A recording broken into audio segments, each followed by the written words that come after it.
Hi, welcome to Inside the Casting Studio Kids Edition. Yeah, where parents and kids can come to get expert audition and acting advice from professional casting directors. And some games too. Really fun games. I'm Megan Foley. And I'm Chuck Mara. Today, we didn't get a question, but it was a comment from an agent that said, would you please remind parents not to take 1 million kids to their one son's audition? And I said, yeah, we can do that. I can do that. Understanding that in order for society to function and communities to function and families to function, everybody volunteers to bring pack loads. It takes a village to raise a kid. We understand that. Fit that village into a minivan and bring them to an audition. The problem is a lot of people bring their kids to auditions, and there's one kid that has to audition, and there's 4 other kids that tag along. The problem with that is, remember that you're going into a business environment. This is a business. It is not a playground for all of those other kids. And as much as we don't mind them being there, they have to be kind of contained. So make sure that they have something to do to keep themselves busy. Also, if you could help remember that, there's other people there that are auditioning too that would like to be able to sit down, and if these other 4 kids are all taking the seats, it makes it a little bit uncomfortable for the other actors that are actually auditioning and trying to focus and do their work. Kids' lobbies are notoriously loud and crazy, so we like to try to keep it as calm as possible. So the fewer kids that are there and the fewer pets that are there, the better off we generally are. We'll get into this more, what I'm about to say, in another episode, but it should be noted here that even if all the kids that you're bringing are in the same age group and look sort of alike, some people will try to sign in other kids that didn't really get audition times, but they just want to try to sneak them into auditions. And that happens a lot with family members, brothers and sisters, that kind of thing. Which is kind of, don't do that unless you talk to the casting director.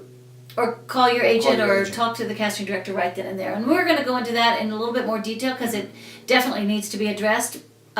So be looking for our next episode that's about that. Absolutely. Okay.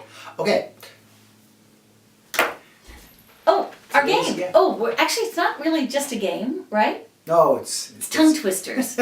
I tell you what, everybody needs to work on their diction, and everybody needs, me included, everybody needs to work on this constantly. So, and it's really very fun. It's good stuff to sit around and sit around a table and sit around and you can do it in the car on the way to an audition, but it needs to be fun. So we're going to give you a couple of our favorites, and then if you hit the See More section of our link down below the description area, we're going to have a whole bunch of them, a link to a blog that has a whole bunch of other ones. But my very favorite one from ever and ever is when wicked witches whisk switches, which witch whisks her switch swiftest.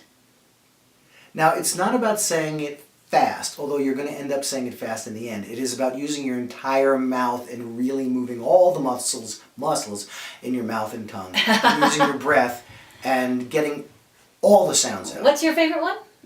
That was my favorite one. However, there I are thought you liked the other one. The seething seas ceaseth. That's one of those really hard ones. Kids might be able to grasp that, may not.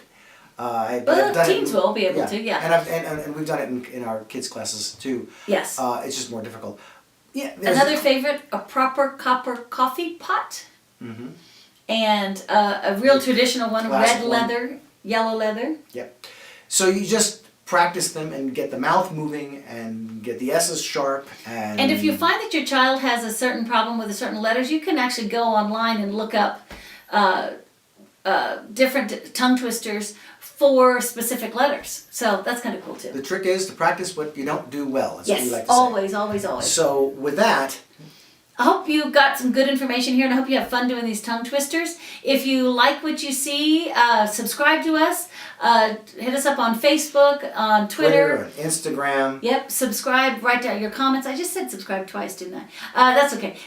Give us your comments, ask us your questions. We want to answer them, and we will make sure that we get to it. The idea is to make this fun for everybody. Yep. So stay tuned.